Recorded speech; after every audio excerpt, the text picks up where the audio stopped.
कि गोरी अपने पति से, सावन की हरी भरी वादियां हैं, हरियाली चारों ओर छाई हुई है, तो अब लहरिये की मांग अपने पति से कर रही है, तो मैं उस बारे में आपको बताने जा रही हूँ। जी मिथिलेश जी, आपकी फोटो हम नहीं देख पा रहे हैं, थोड़ा सा कैमरे के सामने आ जाइए आप।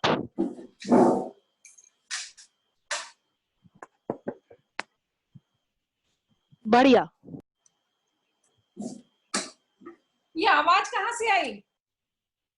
ये मुझे कहीं चहचहाने की, चिड़ियों की, सखियों के गाने की सारी आवाज आ रही है, कहाँ से आवाज आई? अच्छा अच्छा अच्छा, आज हरियाली तीज का महोत्सव है। हमारे योग संस्थान में सभी सखियों ने ऑनलाइन मायके पे हरियाली तीज का प्रोग्राम रखा है, ये उसी की आवाज आ रही है। तो अब मैं आपको बताने जा रही हूँ कि हरियाली तीज का त्योहार, लहरिया पहने हुए, खनखनाती चूड़ियां, हाथों में लंबे लंबे चूड़े, चूनर को उड़ाती हुई, घेवर भी नहीं खाती हुई नव यौवनाएं गोरी तीज के उत्सव को मना रही हैं।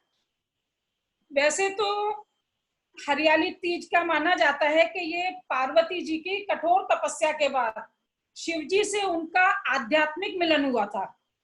तो आध्यात्मिक मिलन से शिव और शक्ति दोनों एक हुए थे, तो इस कारण से ये तीज मनाया जाता है। वैसे तो ये तीज का त्योहार पश्चिमी उत्तर प्रदेश, राजस्थान, गुजरात सब जगह अलग अलग तरीके से मनाया जाता है, परंतु जयपुर में इस तीज का खासा महत्व है। यहाँ पर इस तीज को बहुत ही धूमधाम से, इस पारंपरिक जो त्योहार है इसको राजकीय ठाट बाट से मनाया जाता है। तो चलिए हम आपको लेके चलते हैं जयपुर। जयपुर चलते हैं अपन, और जयपुर में अपन तीज की सवारी देखेंगे। तो अब हम जयपुर में पहुंच गए हैं और राजमहल के बाहर खड़े हुए हैं। तीज माता की सवारी निकलने वाली है। ये जनाना ड्योढ़ी से होके, मैं आपको बता दूं कि ये कहाँ से होकर जाएगी, कहाँ पहुंचेगी, बीच बीच में इसके कहाँ पे इसके मुकाम रहेंगे। मैं आपको राजस्थानी शब्द बोल भी रही हूँ बीच बीच में भी। तो ये राजमहल से शुरू होके जनाना ड्योढ़ी होते हुए चौड़ा रास्ता, सब जगह से तीज की सवारी घूमते फिरते, लहराते हुए, चहचहाते हुए त्रिपोलिया गेट पहुंचती है। त्रिपोलिया में एक बड़ा दरवाजा है, त्रिपोलिया गेट एक बड़ा दरवाजा है, उसको कहा जाता है। तो यहाँ जितनी भी शहर की ये सवारियां निकलती थी, पारंपरिक उत्सव होते थे, तो उन सवारियों का त्रिपोलिया गेट पे जमावड़ा होता था। तो त्रिपोलिया पे महाआरती की जाती है वहां के राज परिवार के द्वारा। महाआरती के बाद में ये सवारी अपनी धीरे धीरे ताल कटोरा अपने गंतव्य की ओर पहुंचती है, जहां पे शहर के, जयपुर शहर के आराध्य गोविंद देव जी महाराज तीज माता की प्रतीक्षा करते हैं और वहां पर जाकर ये समर्पित हो जाती हैं। अब मैं आपको ये बताने जा रही हूं कि तीज का त्योहार किसने शुरू किया, किस महाराज के जमाने में, किस शासक के टाइम पे ये तीज का त्योहार शुरू हुआ। तो वैसे तो ये अपना पारंपरिक त्योहार है, तो इस पारंपरिक को माधो सिंह जी वहां 1928-29 से मनाया जा रहा है, परंतु रिकॉर्ड में इसका 1930 आया है।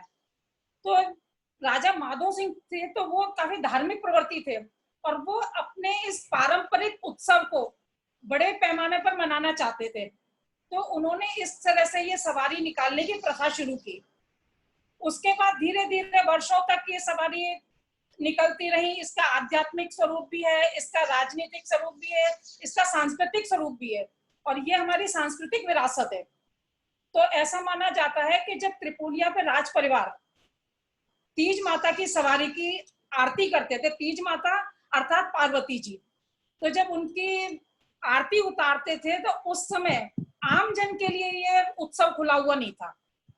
मतलब आम जन इस कार्यक्रम में भाग नहीं ले सकता था। तो मतलब जनता भी परेशान होती थी कि इतना बड़ा उत्सव है और हम लोग इसमें नहीं भाग ले पा रहे हैं, पर ठीक है, तो वो घर बैठे ही ये तीज का उत्सव मनाते थे। उसके बाद में धीरे धीरे क्या हुआ कि ये त्योहार अपना मनता रहा, ठाट बाट से अनेकों राजा आए चले गए। 1984 में महाराजा भवानी सिंह जिनकी पत्नी श्रीमती गायत्री देवी जी जो सौंदर्य की साक्षात प्रतिमा मानी जाती है। तो महाराज भवानी सिंह के समय पे इसका आम जनता के लिए भी इसको खोलने का विचार किया गया। इसका ये कारण माना जाता है कि एक जब हमारे ये त्योहार है तो मतलब सांस्कृतिक समृद्धि इतनी है कि विदेशों तक इसकी धूम सुनाई देती है। विदेशों तक तो विदेशी भी आते हैं काफी। तो एक बार ईरान का जो शासक था वो छुप करके जब यहाँ की वो गाथा सुनी कि भारत में और जयपुर शहर में महाराज माधो सिंह इतना बड़ा उत्सव करते हैं, तो उसकी देखने की उत्कंठा हुई और वो ईरान से जयपुर आए। उन्होंने छुप करके सवारी देखी। तो ऐसा माना जाता है कि माता पार्वती के प्रकोप से जब वो ईरान वापस लौटे तो उनका पूरा तख्ते ताउस खत्म हो गया, उनका साम्राज्य छिन गया, उनका जितना भी शासन सब खत्म हो गया उनका। तो उन्होंने इस चीज को मतलब दैवीय शक्ति की अपार महिमा है यहाँ पे हमारे देश में। तो उसके बाद में जब सारा कुछ इस तरह का हो गया तो जब राजा भवानी सिंह सिंहासन पर बैठे तो उन्होंने विचार किया कि जब इतना बड़ा हम उत्सव मनाते हैं और केवल इसमें राजकीय परिवार ही सम्मिलित होता है, तो आम जनता के लिए अगर ये खुलेगा तो दूर दूर तक इसकी ख्याति पहुंचेगी, विदेशों तक ख्याति पहुंचेगी। ख्याति पहुंचने से कि लोग बाग वहां से जो उत्सुक है हमारी संस्कृति को देखने की, हमारी जो सांस्कृतिक विरासत है उसमें जुड़ना चाहते हैं, उससे हमें राजस्व की भी आय होगी।